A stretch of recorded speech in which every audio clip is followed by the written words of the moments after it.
Good morning, dear students. This is Mr. Ibrahim, the new English teacher. Today we're gonna make a revision for the past simple tense through these 5 points, these main points, which is usage, formation, keywords, negative, and how to make a question. Let's move on to the next slide, which is the first one, which is the usage.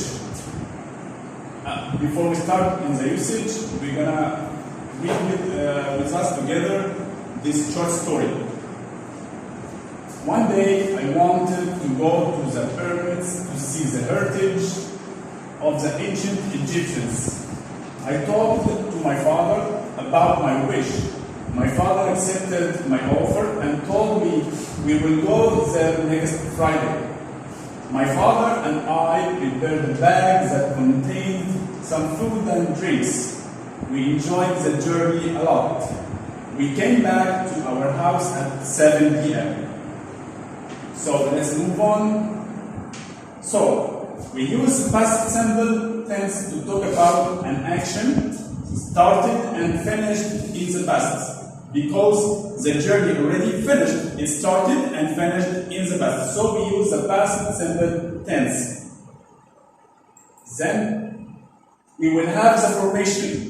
So how we formulate the past simple tense? Through this example, the first one, I talked to my father about my wish.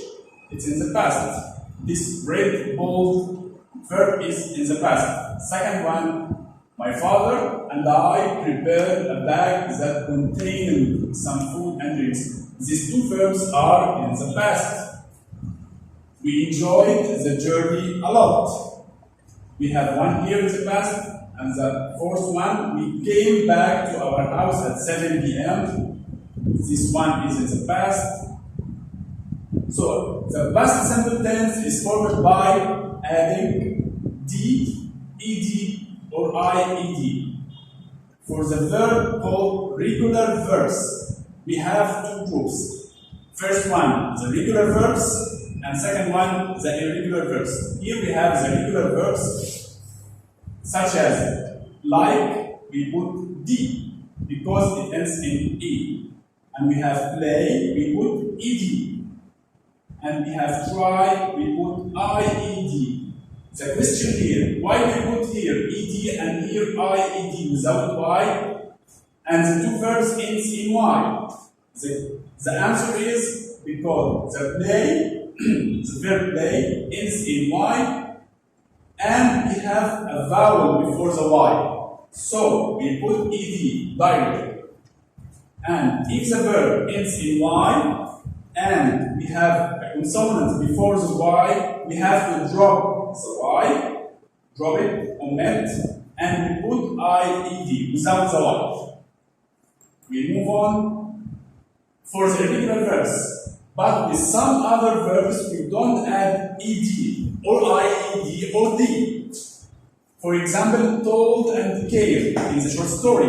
Why we didn't put here d, or ed, or id for these two verbs? These verbs called irregular verbs. Irregular verbs should be memorized as they are.